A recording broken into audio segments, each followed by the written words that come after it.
David Rockefeller and other globalists are pretty arrogant in what they think, what they're trying to accomplish. I'm Dr. Fred, and you're listening to another episode of Study, Grow, Know. Welcome to Study, Grow, Know, where we discuss theology, prophecy, and current political issues from a conservative biblical perspective. Here's your host, Dr. Fred DeRuvo. Hi, folks. Thanks for joining me again. This is Dr. Fred. You're listening to another episode of Study, Grow, Know, and we are in the middle of another series based on my book, Rome Rising. And Rome Rising can be purchased from Amazon.com, should you like to do that. I hope you do. It's an interesting book, I think. It was a lot of fun to write and very eye-opening for me as I did a ton of research on Daniel 2, Daniel 7, other places in Daniel, as well as the book of Revelation and other portions of Scripture beyond that. Rome Rising, it's, I believe, what's happening in the world today. And part of what has gotten us there, besides God's permissive will, is what globalists like David Rockefeller have been attempting to do for a long time. We ended the last episode with a quote from him where he basically admits that he is one of those internationalists conspiring with others around the world to build a more integrated global political and economic structure, one world, if you will, he says. And then he admits it by saying, if that's the charge, I stand guilty and I'm proud of it.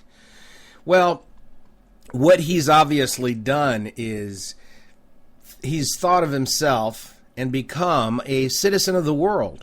While he may have citizenship in America, he has placed himself above that by becoming a citizen of the world. Now, in his arrogance, Rockefeller essentially admits to working against the interests of the United States, and that becomes clear as we understand all of the groups and cabals he has been involved in, and the things those particular groups and cabals have attempted and are attempting to accomplish over the decades. I mean, this really goes back to the late 1800s with Rockefeller's forefathers, J.P. Morgan's forefathers, Carnegie's forefathers. All those people here in America banded together to begin to do what they could to protect themselves and their empires from people like William Jennings Bryan, who was going to run for president that year. So they basically handpicked a man, and this is, by the way, is according to the History Channel's own documentary. They basically picked their man, William McKinley, and got him elected through various means by spreading a lot of money around, bribing newspaper editors and the like. This is all done to pump themselves up, to give themselves a leg up. They don't care who they step on or walk over to get where they're going to go. And God, in his wisdom, is allowing them and has been allowing them to do that because ultimately it serves his purposes. So Rockefeller basically has admitted to working against the interests of the United States. Even though that's treason, nothing happened to him. Why? Well, because of his stature in the world. He is one of the most powerful men in the world, and certainly one of the richest.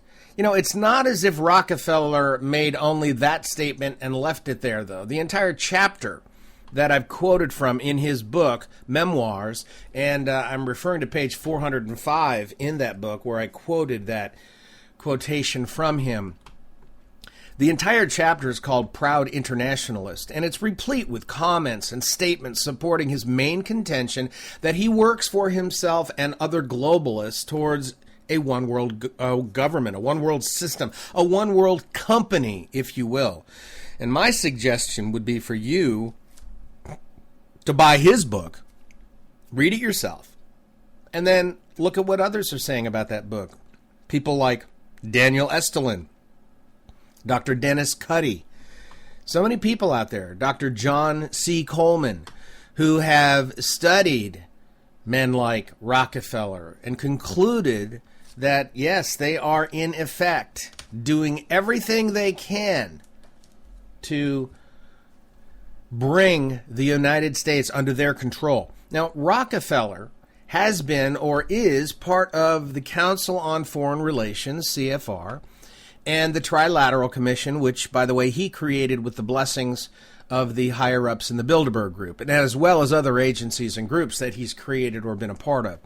The real purpose of these groups has come to light due to the work like the aforementioned Daniel Estulin, at great risk to himself. I would suggest that you read Daniel Estulin's books, The True Story of the Bilderbergers, Shadow Masters, and his latest one, I forget the name of it, but look up Daniel Estulin, Estulin, on the net, and you'll find his books. He's a very, very intelligent man, an award-winning journalist.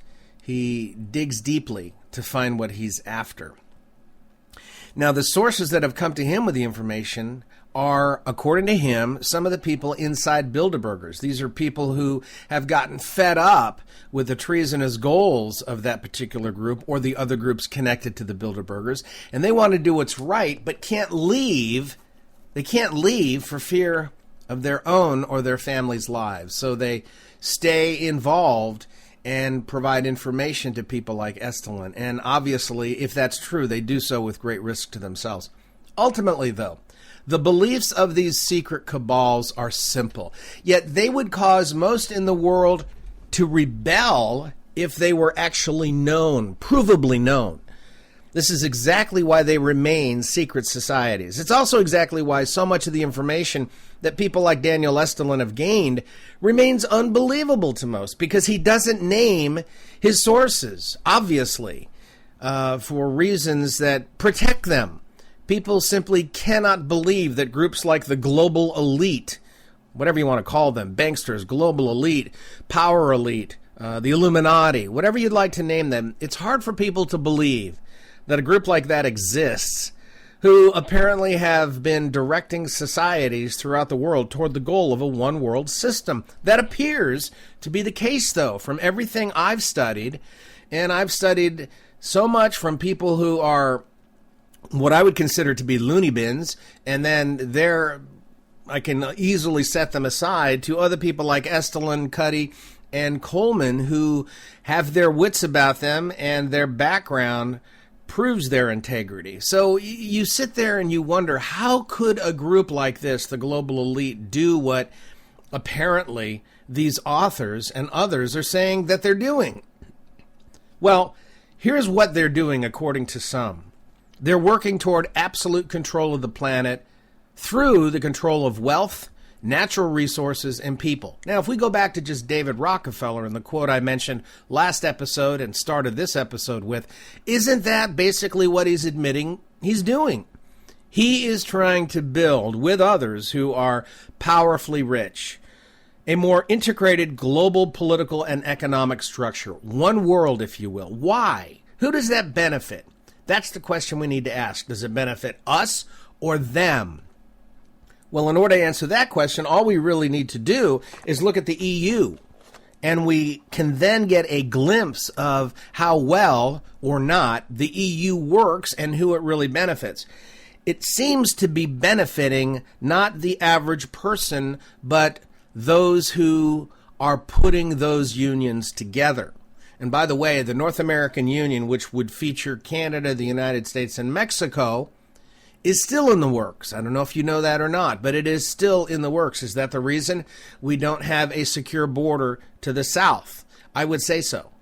If the border fence were built like the border fence that is on the southern portion of Mexico, it would only need to be torn down by the globalists. They're not going to spend the money on that. They want it to be open. They want people to be able to go from Mexico to Canada and back again as part of a union. Now, if you look at the individual countries in the European Union, those countries are really countries in name only. The European Union flag flies above the country's flag. People can go from country to country without much problem at all because it's still all considered to be the European Union. It's like driving from one state in the United States to another. There's no one at any border that's going to stop you. So it's beneficial to the globalists because right now they have to pay tariffs and taxes, import fees, export fees, whenever they ship their products from the companies they own from one country to another, from the United States to Europe, from Europe to Africa, from Africa to Asia. You have a one world company, a one world government, and all of a sudden those tariffs, those fees, those import-export duties no longer exist for that company. That company is supranational. It goes well beyond the borders of a country or union. It is truly global, and if it's global, it doesn't have to worry about paying duty fees or taxes or tariffs or anything like that. And the final goal, though, that has been listed time and time again of these globalists is to convert the entire world into a Luciferian, totalitarian, socialist state. That's where the United States is moving toward. We're moving toward socialism because the goals, the 45 goals of communism have been at work in undermining and tearing this country, this society apart. And once it gets to the point where it fails, and what I mean by that is once it gets to the point where the economy of the United States totally fails, people will cry for something different. They'll be told, see, it really didn't work. It was a great experiment, but it didn't work. A constitutional republic is fine, but it certainly has its limitations. What we need is socialism so that everybody gets the same thing. And that's what they will institute. But with a twist, the people who are like David Rockefeller, do you think they'll be bothered by socialism? Do you think they'll live under the tenets of socialism? No, they will live in a world of unbridled capitalism. We will not. They will. That's why they're doing this. They will eliminate anyone who does not agree with their program. And by the way, I believe the Bible is very, very clear about this in the book of Revelation alone. But it's not just the book of Revelation. Several books, several areas of Scripture, both Old and New, Ezekiel, Isaiah, Daniel, Joel, Amos. There are so many areas, 1st and 2nd Thessalonians, that discuss and illuminate us as to the enemy's goals allowed by God. And to not read those goals, to not read his word, is to stay in the darkness.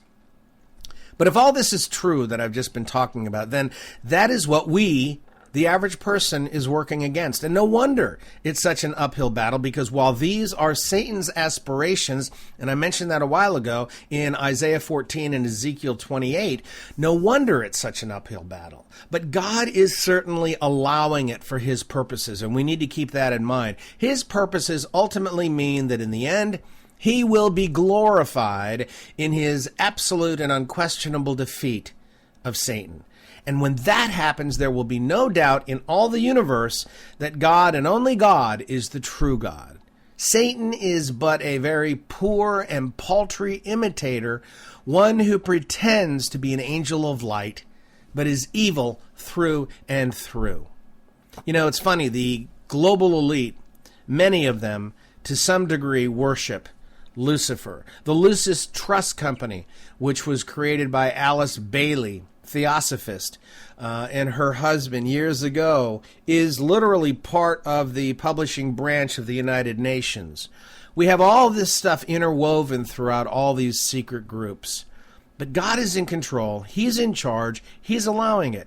Yet it is Satan who empowers directly humans to do his bidding, to make his goals a reality while they think it's theirs.